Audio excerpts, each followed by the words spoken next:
This is the Talkin Bout the Hoosiers podcast, presented by HoosierIllustrated.com.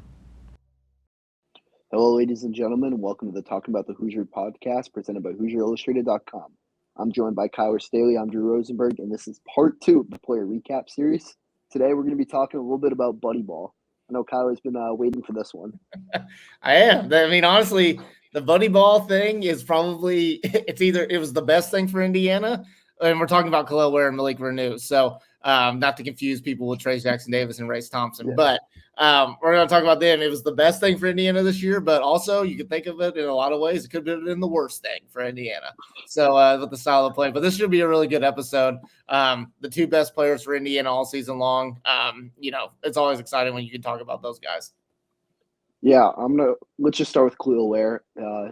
His first and only year with Indiana, after starting his college career with Dana Altman at Oregon, averaged 6.6, 4 rebounds there, and improved that to 15.9 points per game and almost 10 rebounds a game with Indiana, 2 blocks a game this year. Just really impactful on both ends of the court all year. Was Indiana's probably most consistent player throughout the season, especially down the stretch late in the year. He really kind of figured it out and put it together and became a star. Yeah, what a 2-year college career for Kel'el Ware. Comes into Oregon, projected to be, one and done player. He was a 5-star McDonald's All-American, expected to be one and done, going to be a lottery pick.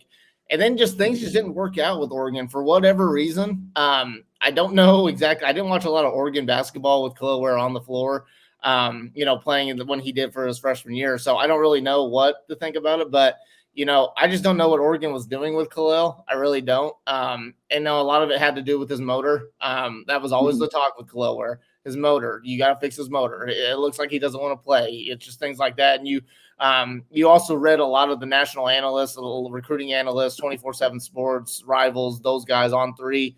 A lot of them, would question, does Kel'el Ware even like basketball when he was at Oregon? And it was a fair question because when you watch him on the court and you got to go back to watch him, he just doesn't look like he really, really excelled. He didn't really like it. So obviously a new change of fit was needed for him. And then obviously you look at what Mike Woodson did with Trace Jackson Davis, turned him into an NBA draft pick, completely expanded his game a little bit, not to the 3 or anything, but, just expanded his game, just got him a whole lot better his 2 years that he was with Mike Woodson. Kel'el Ware thought that was very, very enticing to see what he did. So, and it was honestly just a perfect fit because he came right in. He had starting minutes to spare right there. So you needed that. And Mike Woodson needed to be a little bit more versatile when it came to the front court. And that's what he did with Kel'el because Kel'el could stretch the floor. He didn't shoot a lot of threes in a game, but he was very consistent, I think, for the most part when he would shoot a 3. 42%.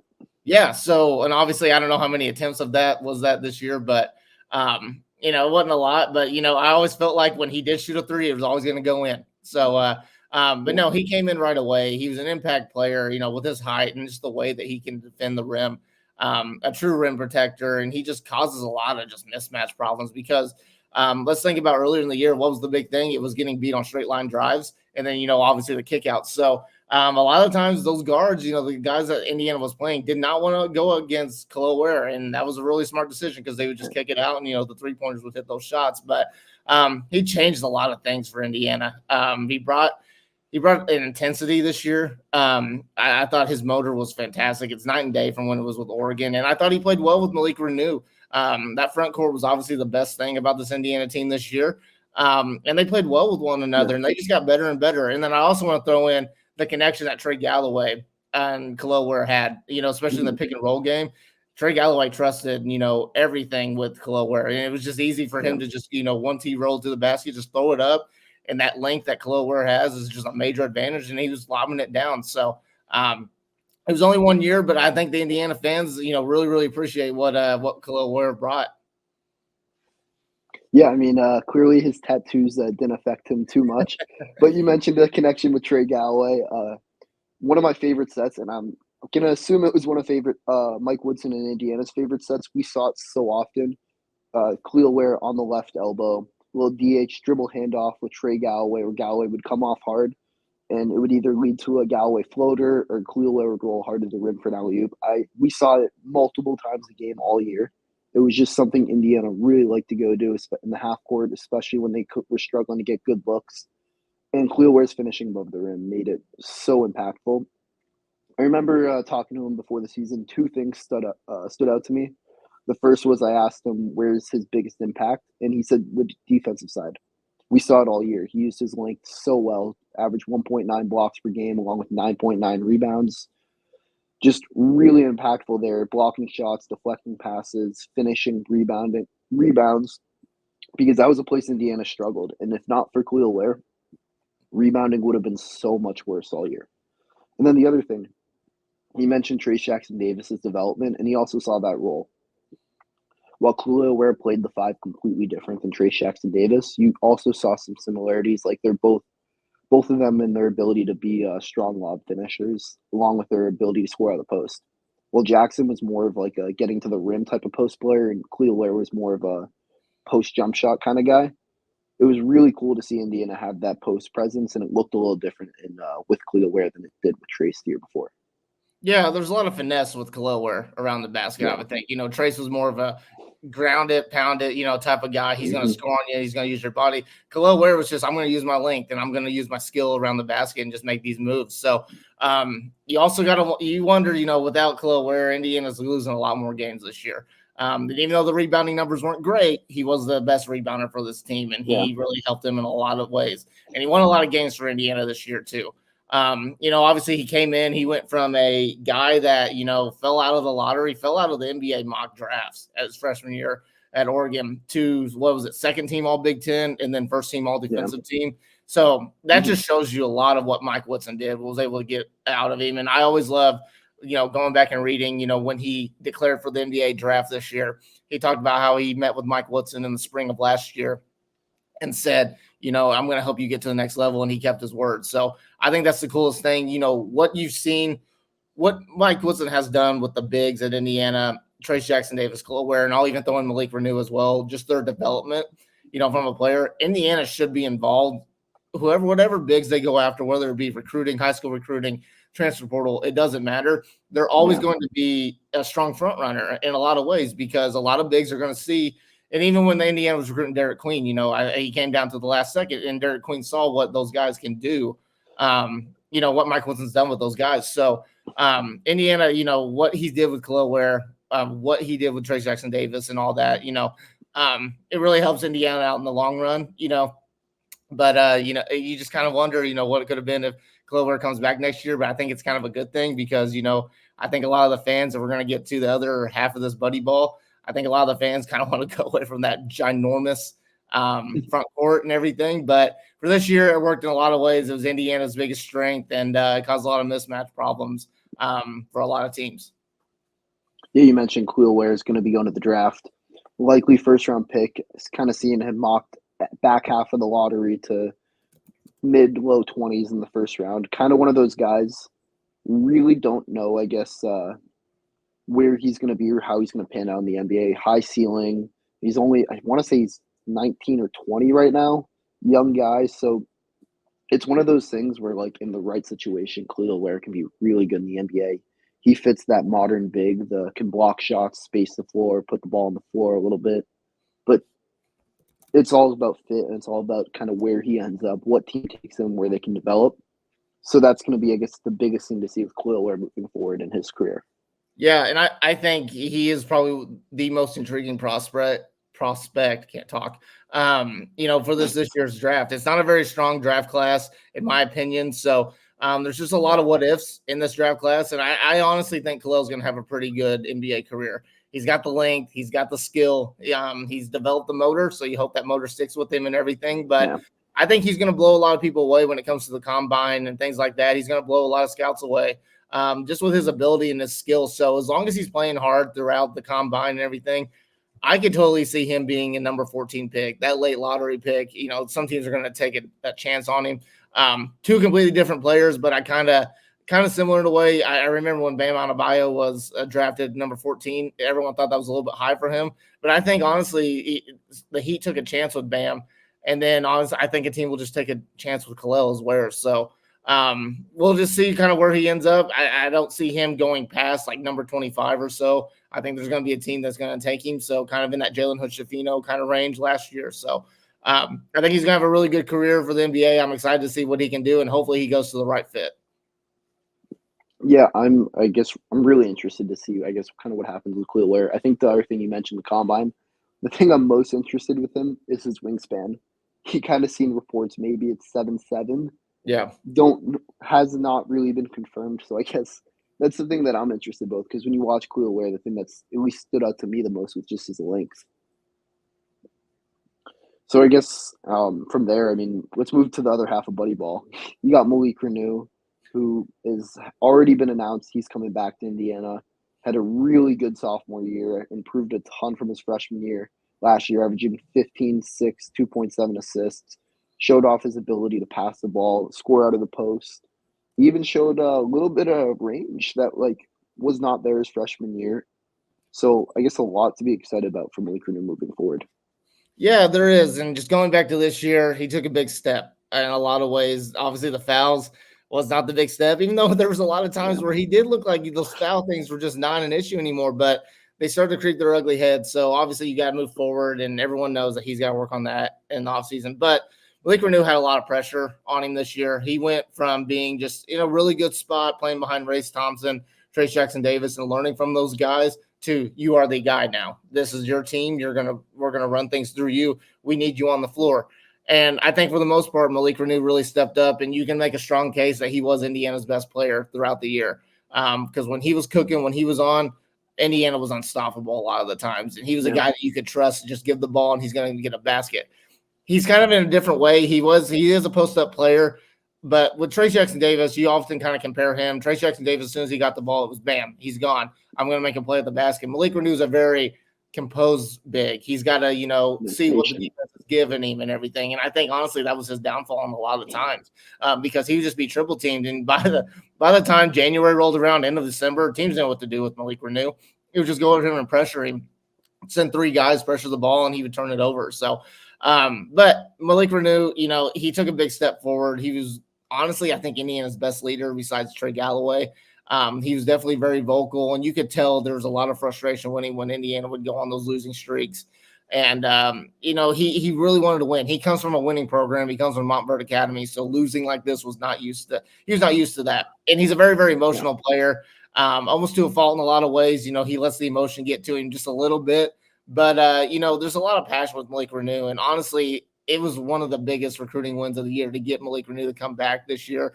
It shows a lot of trust in Mike Woodson. And honestly, I think when I look at this team or whatever, I think Malik Reneau is my favorite player just from the passion that he brings and what he can bring on the floor. Just got to prove a lot of things in his arsenal. He's just got to, get a little bit more consistent stretching the floor. Defensively, he's got to get a lot more discipline. And then it comes to rebounding as well. He's really got to work on that. But, Malik Reneau had a really good year and everything, was the team's first or second leading scorer, whatever, with Kel'el. So big piece to Indiana and the success that they had at times this year. So you got to give major props to him. Yeah, I think when you look at Malik Reneau, I mean, there's so much you can talk about that he improved on from the good. Obviously the post scoring, but then you look at some of the stuff you wanted to improve on. I see Malik Reneau, I see him as a good passer, but sometimes that patience, it kind of gets a little too patient, almost you mentioned it. And he waits for the double team. Just him being more decisive out of the post, because when you look at him, the turnovers were a big issue for him last year. So him just being more careful with the ball, being stronger with the basketball, and then staying composed. Because there was times this year he'd miss a shot or something would happen, a call wouldn't go his way, he'd be frustrated and pick up a dumb foul. And those dumb fouls took him out of games. And it's one of those things that Indiana cannot afford, at least moving forward, to have their best player on the bench. And for him, he's just got to be more disciplined in that aspect. And that's going to be a big part of his development moving forward. Yeah, and you talked about him going to the bench, getting in foul trouble stuff. I always am going to remember this as this Indiana season when I look back at it. The Wisconsin game where he reached in and got his fifth foul at the half court line. And then he fouled out with 6 minutes left to go or somewhere around there and everything. And him and Mike Woodson just going at it. Mike Woodson just ripping him a new one. And then Malik talking about, he's just like, I thought you said the foul, whatever and stuff. I just love that visual. I think it's one of the funniest things all season. But yeah, I mean, to get to a more serious point, he's got to stay on the floor next year. He just got to. And he's really got to work on that. I don't really know when it comes to developing bigs how you fix that. This sounds kind of, elementary schoolish or whatever, but he's got to learn to guard with his feet, not his hands. And that's kind of where it is. Mm-hmm. He's just got to do that. And a lot of guys, it's hard for him to do that. So he wants to get the ball. He's a very passionate defender. He wants the ball. He wants to make plays. He wants to get up and down the floor. So, but Mike Woodson has a lot of trust in him, obviously. A lot of stuff was ran through Malik this year. Like a lot of stuff was ran through Kel'el. He really just, he stepped up in a lot of ways for Indiana. He used his body, he used his strength. And you would hear a lot of times when you're watching games on TV, the commentators just like, you got to feed Malik. You got to feed Malik. And that's exactly what Indiana did. So Indiana's just a different team when Malik Reneau's on the floor. Next year, he's going to have an even more important role. He's going to be the guy in the front court. There's no going to be sharing anything with Kel'el Ware. He is the guy at that point. So you just kind of see how Mike Woodson, it comes down to how they fill these final 6 scholarships and see who they're going to bring in. You kind of hope if you're an Indiana fan, you want him to be paired up with McKenzie and Baco in that front court, that more modern day stretch the floor type of front court. But we'll see. But regardless of whoever they bring in, they're not going to bring a guy that's going to overshadow Malik Reneau. He's going to be the guy for Indiana. This is a big year for him. He's got to prove he's an NBA player. He's got to get on those draft boards as well. So high expectations for Malik Reneau, but it's fantastic that Indiana got him back because if they didn't get him back, Indiana would be really, really struggling right now to fill that front court. Yeah, I think with Malik Reneau, the one thing I really want to see, I mean, you mentioned playing defense with his feet, not his hands, but it's rebounding. If Indiana goes to Malik Reneau, like move him to the 5, where a lot of people kind of think it's going to be after the way the roster's starting to shape out with Mbako and Tucker coming in. So it's kind of going to be one of those things. If Reneau is rebounding like he did this year, only average 6 rebounds a game, it's going to be a problem again. Reneau has to improve on the glass. I think that comes down to physicality because we know we can score the basketball in the post.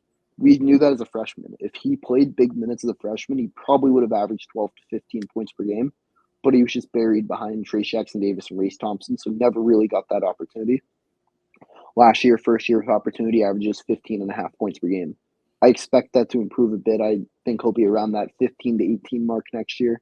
But rebounding, that is going to be the thing that determines how successful this team is next year. If Malik Reneau can't rebound the ball, Indiana could be in trouble. Yeah, especially if they're going to have a smaller front court lineup, which kind of right now, that's kind of what you can expect. McKenzie Mbako is actually a pretty underrated rebounder, I think, for his kind of size and position. I think he's going to get better, but, you nailed it. He's got to learn to rebound. He's got to be a guy that's got to go after the ball every single time on the floor. And he's just got to stay on the floor because, honestly, Indiana's probably going to get some good players in the front court in the portal. They're probably going to get a rim protector somewhere around there, but it's not going to be a guy like, Malik Reneau. So it's important for Indiana to get a guy that can back up, that they have a lot of trust in, that can back up Malik Reneau, because right now you can't trust that he's going to stay on the floor with this foul situation. So you need someone like that. But high expectations for Malik Reneau. I think if Malik Reneau plays consistent next year, he's on the floor, he's making plays, I think he's going to be one of the more dominant bigs in the Big Ten next year. And I think he would be pushing for an all Big Ten team at that point. And honestly, he was an honorable mention this year, I think. I think he'll get back up to that kind of, all Big Ten team. If he plays spectacular, there's no, question in my mind that he couldn't get up to the first team all Big Ten, honestly, with his talent and everything. But it'll be interesting. It all comes down to see how Mike Woodson's going to put this front court together. Malik Reneau is kind of going to be, he's going to be the captain here in this front court. He's talking to the coaching staff, the guys would fit with him and everything. But high expectations with Malik Reneau. It's great that Indiana got him back. So now you just got to see it kind of being put all together. Yeah, I also want to add one more thing. It's just kind of the shot blocking. Losing Kel'el Ware, that's your best shot blocker. So if Reneau is going to be the 5, that's kind of another area you want to see. Backline defense, his ability to kind of slide over, step up, and play help defense, especially playing help defense without fouling. If Reneau can kind of take that step there and really improve in that aspect of the defensive side of basketball, even if he isn't the best on-ball defender, being a good off-ball defender can make up for a lot for Indiana, especially on the back end. I think that's all we got today for this edition of the Hoosier Illustrated Player Recap. Next week, and have I think we're talking Trey Galloway and Anthony Leal, the 2 senior guards or 5th-year senior guards. So a lot to look forward to. As always, for all things IU, follow on Indiana_FRN on Twitter, Facebook, and check out the HoosierIllustrated.com website and make sure to subscribe on both YouTube and Spotify. Hoosier Illustrated has also partnered with Tom Brady's company Autograph to streamline our coverage so you can do what you do best, follow IU sports. Use the code IndianaFR to get started today. As always, thank you for tuning in to Talking About the Hoosiers podcast. We'll be back.